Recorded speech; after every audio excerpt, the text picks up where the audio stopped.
Alabama didn't suddenly get weaker, but something around the program just changed in a way college football fans can't ignore. A new ranking placed Alabama only 8th among the best head coaching jobs in the sport, and that hit harder than it should have. Because when a program with elite facilities, elite recruiting pool, and one of the strongest brands in football starts getting viewed differently, the ranking itself stops being the real story. After comparing what Josh Pate said with the NIL explosion, the transfer portal shift, and the rise of programs like Texas, Oregon, and Miami, one thing becomes clear. This is not about Alabama collapsing. It may be about the rest of the sport finally building the kind of power Alabama used to face almost alone. So now the question changes, did Alabama really fall? Or is college football quietly becoming far more dangerous around it? Before we go deeper, subscribe to the channel and drop a comment telling where you're watching from right now. Every comment gets read. And something a lot of people ask is how these news videos are made. Simple videos like this helped monetize YouTube channels. If you want to learn how to create channels in this format, there's an ebook in the pinned comment. Just click the link to see how it works.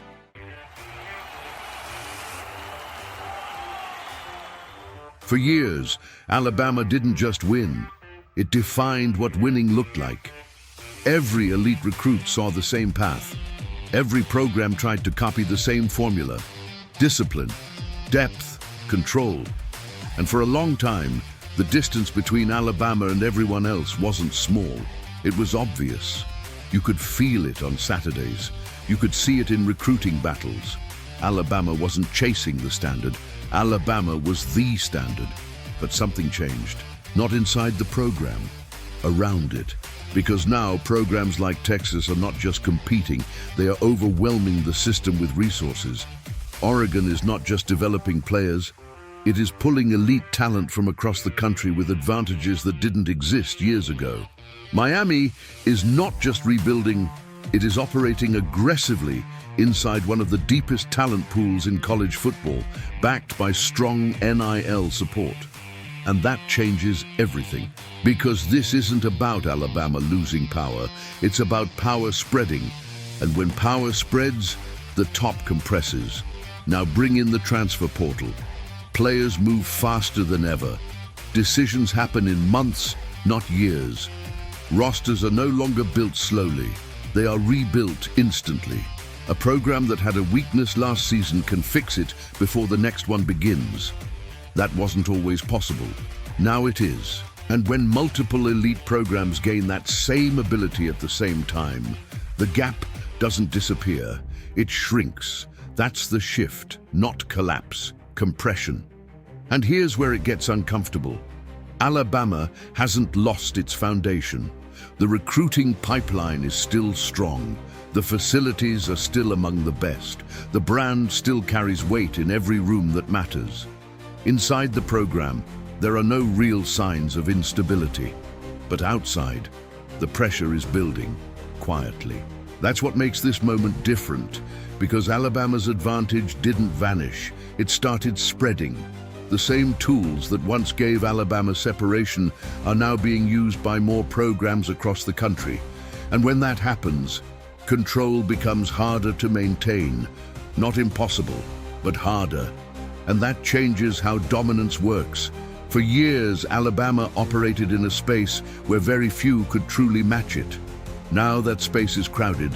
Not chaotic, but crowded. And when multiple programs can realistically reach the same level, the margin for error disappears. Every decision matters more. Every game matters more. Every season becomes less predictable. And perception reacts before reality catches up. A ranking drops, a conversation shifts, and suddenly it feels like something is wrong, even when the structure is still intact. So what are people really reacting to? Not Alabama falling, but the idea that Alabama is no longer alone at the top. And that creates tension, Because when exclusivity disappears, dominance has to be redefined. It's no longer about being ahead. It's about staying ahead in an environment where others can now reach the same level faster than ever. That's where the pressure begins. And it doesn't look loud. It looks like this: subtle changes in rankings, new programs entering the conversation, different names winning recruiting battles. Nothing dramatic on its own, but together, it builds. And that's why this moment matters, because this may be the first real sign that college football has entered a different era. An era where power is no longer concentrated in one place. An era where multiple programs can operate with elite resources, elite access, and elite speed at the same time. And Alabama is now inside that reality, not above it, inside it. That doesn't make Alabama weaker. It makes the environment stronger. And that's a completely different challenge. Because now, dominance isn't something you inherit. It's something you defend every single season against programs that are more equipped than they've ever been. So maybe Alabama didn't lose its place. Maybe college football finally built more places at the top. And if that's true, then this isn't the end of anything. It's the beginning of a much more competitive era. One where the standard still exists. But now, more programs can reach it. So now the question changes. Did Alabama really lose ground? Or is the rest of college football finally catching up to the level it created? Drop your take in the comments. Before we wrap this up, there's something worth bringing in from the last video.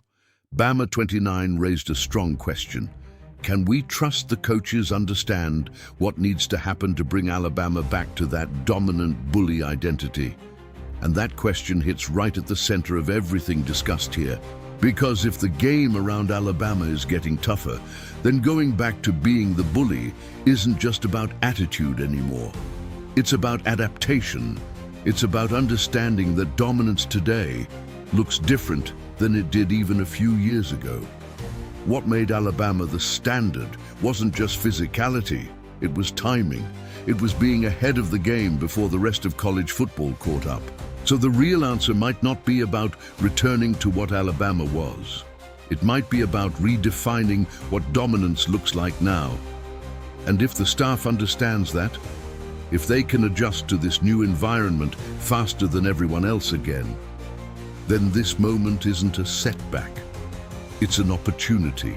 Appreciate the comment, Bama29. That's exactly the kind of perspective that pushes this conversation forward.